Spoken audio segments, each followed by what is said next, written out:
Do you want to master your tackle technique? If you're a coach or a player, you want to stay and watch this tackle masterclass. I'm going to give you some ideas of how to build the perfect tackle. Too often I get players asking me, how do I develop tackling skills? Coaches tells me, my players can't tackle. What should I be doing? Here's the number one thing that I do. First and foremost, tackling is about confidence. So how do you develop tackle confidence? This is the perfect starting point.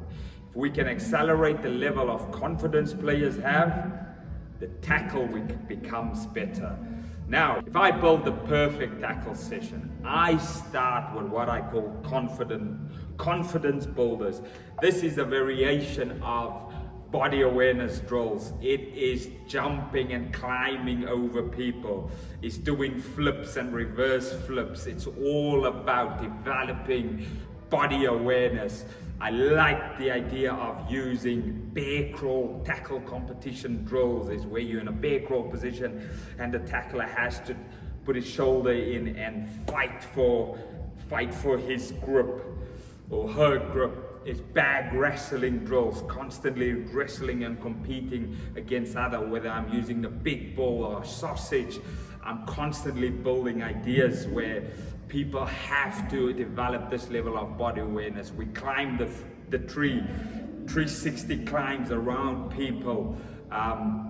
It is wrestling to get back up on your feet, carrying tackle bags. These are all simple little drills that you can see in this video footage of how you develop confidence, and constantly your players will get better and better and more comfortable and more confident within the contact zone. So too often coaches, we want to jump straight to the end. We want to get to the end where the tackle is already made. I want you to focusing on building confidence. Or one of my favorite wrestling games or drills that you can do is sock wrestling, where you compete to get your opponent's sock off the ground.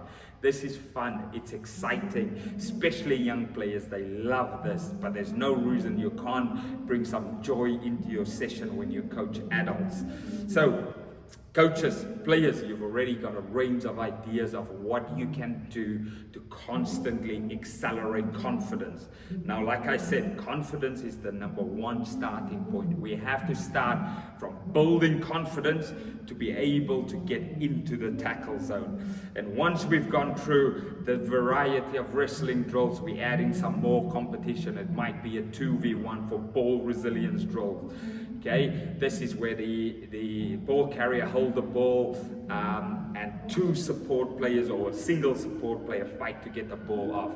Again, you can gamify this. You can have what I call the king of the ring or the queen of the ring, where one person is in the middle and the range of the whole of the team gets in there and try and fight for the ball.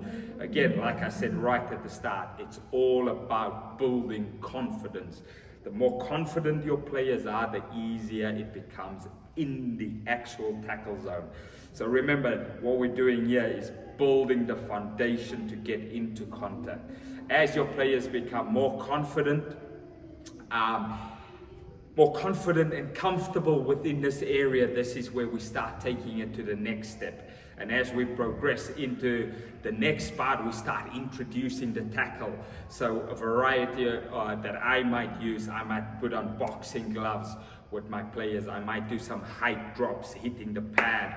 Okay, getting comfortable in moving the body from high to low, making shoulder contact, putting your tackle principles into this particular drill.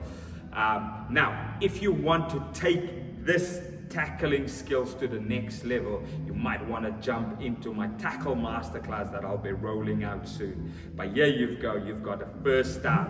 The starting point is to build confidence. And as always, coaches, players, make these drills your own.